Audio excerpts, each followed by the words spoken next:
Se prepara porque hoje eu vou te mostrar vários momentos em que Demon Slayer simplesmente chutou a lógica pra bem longe.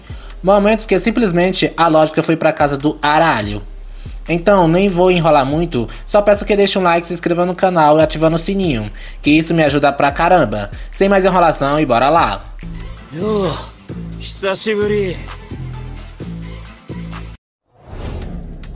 E já vou começar logo de cara com um dos mais absurdos, aquela vez em que o Tanjiro fez algo completamente impossível durante a luta contra o demônio do pântano. Depois de um tempo de batalha, Tanjiro acaba sendo puxado para dentro do pântano, onde obviamente não consegue respirar. Então o que ele faz em seguida? Ele respira. Isso mesmo, debaixo d'água suja e lamacenta. O Tanjiro de alguma forma conseguiu respirar e ainda por cima executar uma técnica de respiração. Você é o bichão mesmo, hein, doido? Olha, eu sei que o senso de olfato dele às vezes é usado de forma cômica, mas sério, respirar debaixo d'água aí já é demais. E se prepara porque os furos de roteiro só vão ficando mais estranhos daqui pra frente, e alguns deles até mudam completamente a direção da história. Seguindo em frente, durante a luta contra Daki, na segunda temporada, em um certo momento o Tanjiro consegue cortar a perna dela. Até aí tudo bem, certo? Só que quando a Daki regenera, algo bem esquisito acontece. Em vez de apenas regenerar a carne como qualquer outro Oni, ela também consegue regenerar parte da roupa. Para não prejudicar aqueles que não prestaram atenção ao lance, vamos mostrá-lo novamente com a magia do replay imediato, replay instantâneo. Não é o maior furo de roteiro do mundo, mas é bem curioso, não acha? Agora olha isso. Todos vocês se lembram do antigo Hashira da água, o Orokodaki. Ele foi quem ensinou ao Tanjiro a usar a respiração da água. Nada de novo nisso. Só que ele fez algo ainda mais impressionante. Conseguiu hipnotizar Nezuko para que ela visse todos os humanos como membros de sua família e suprimisse os instintos demoníacos. E eu fico bem perguntando, como ela conseguiu fazer isso? Em toda a série ninguém mais mostrou habilidade parecida. Será que o Orokodaki tinha algum tipo de poder psíquico? E o mais estranho, esse detalhe nunca mais foi mencionado na história, como se a gente tivesse que fingir que nunca aconteceu. Indo para a terceira temporada, fomos apresentados à Vila dos Ferreiros e vimos como era difícil chegar até lá. Primeiro o caçador é vendado, depois levado por alguém que ele também não sabe onde fica o lugar. Esses carregadores seguem corvos por dias até finalmente chegar na vila.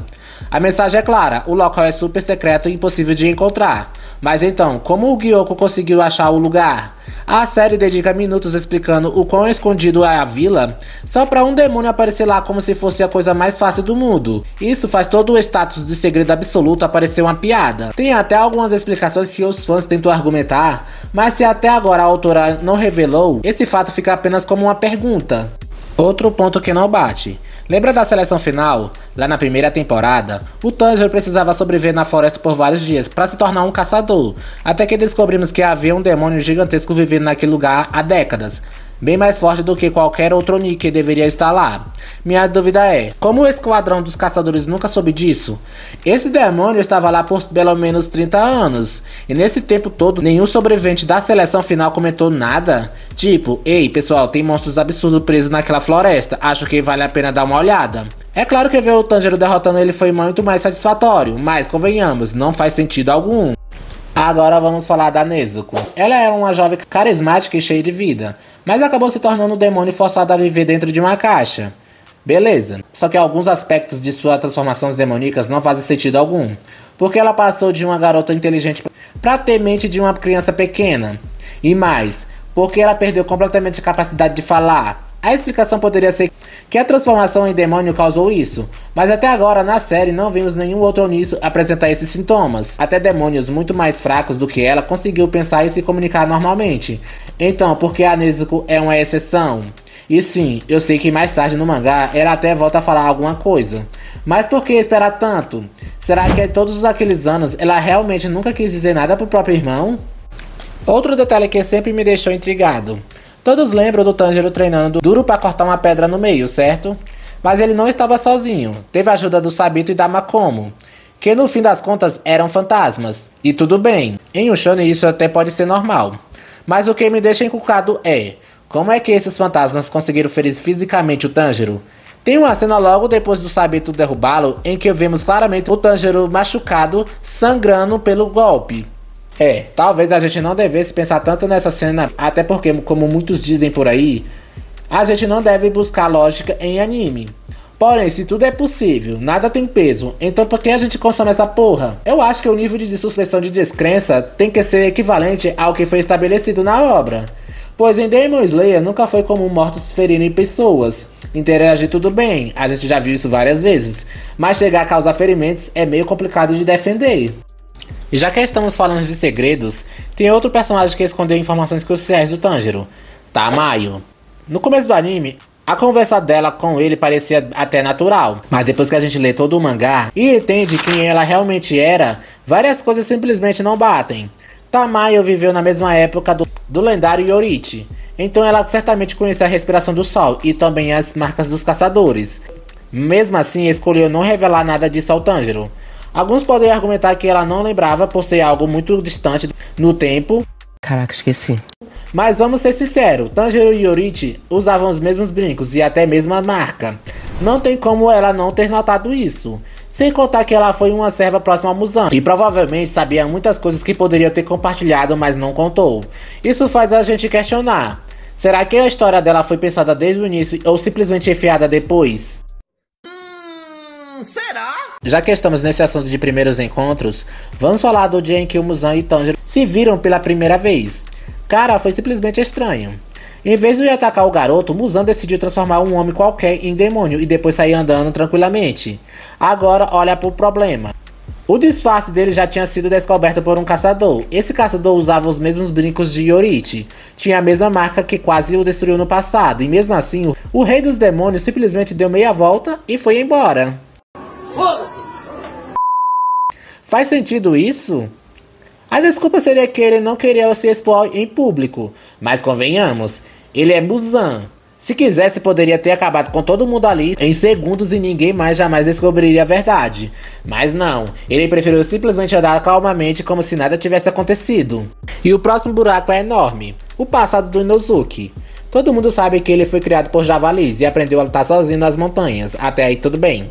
Nada de estranho, mas tem um detalhe que quase ninguém percebe.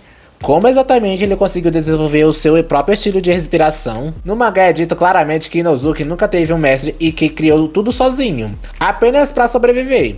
Mas isso leva a uma questão séria. Em toda a história de Demon Slayer, o único capaz de criar uma técnica de respiração do zero foi o Yorichi, um verdadeiro gênio incomparável. O cara que inventou as respirações. Será que o anime está querendo dizer que o Inosuke é tão talentoso quanto o próprio Yorichi? Quer dizer, só pode ser isso, né? Ou então os javalis ensinaram ele, né? Eu sei lá, para de fazer tanta pergunta. Então como é que o Inosuke, que cresceu isolado, conseguiu o mesmo feito? Isso é puro roteiro preguiçoso, cara. Não existe nada mais conveniente que isso. Só abrindo parênteses aqui, que nem é furo nem nada, mas o Doma ser o responsável pela morte da mãe do Inosuke e ele descobrir durante aquela batalha é uma conveniência cachorra do roteiro. Ali eu percebi que o autor estava desesperado para acabar logo com a história. Mas antes de falar do maior furo de roteiro de Demon Slayer, precisamos comentar sobre o veneno de glicínia. Entre todos os caçadores, a única que realmente utiliza em combate é a Shinobu. Claro que isso até faz sentido, já que ela tem conhecimento médico e ocupa o posto de Hashira do inseto. Mas aí vem a grande pergunta, por que só ela? Por que os outros não usam também? Eu sei lá, porra. Não existe nenhuma desvantagem nisso. Eles poderiam continuar usando suas espadas normalmente e apenas revesti-las com veneno.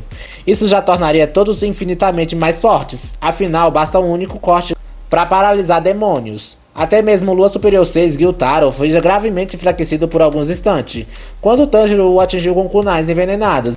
Imagina se todos os caçadores tivessem esse recurso em mãos. O trabalho deles seria muito mais fácil. E não para por aí. Eles poderiam criar armas de longo alcance, como arcos ou até armas de fogo, com projéteis cobertos de veneno. Atacar de longe e paralisar os demônios antes mesmo de se aproximarem. As possibilidades seriam infinitas. Quem sabe, se essa técnica fosse usada por todos, até mesmo o Rengoku poderia ter sobrevivido à luta contra o Akaza. Agora chegamos ao maior furo de roteiro de todos. É meio que chutar cachorro morto, mas eu vou citar aqui. Durante toda a sua existência, Muzan teve um único objetivo: encontrar o lírio da aranha azul e conquistar a imunidade à luz do sol. Só que, mesmo depois de 1000 anos de buscas incessantes, ele nunca conseguiu achar a tal flor. A explicação aparece no capítulo 205. A flor só floresce por alguns dias do ano e apenas durante o dia. Mas convenhamos, isso não faz sentido algum. Quer dizer que em mais de 1000 anos, Muzan nunca pensou em obter informações diretas de humanos? Entre as incontáveis pessoas que ele já devorou, nenhuma tinha lembrança de ter visto essa flor? E quanto aos outros demônios, é sério que nenhum deles tentou obrigar humanos a procurarem a planta durante o dia? Um exército inteiro de demônios passou 1000 anos caçando essa flor misteriosa. E a explicação final é simplesmente: ela não aparece de dia, por isso Muzan nunca a encontrou. Desculpa, mas isso não convence. Enfim, esses foram os furos de roteiro mais gritantes que encontrei pra vocês.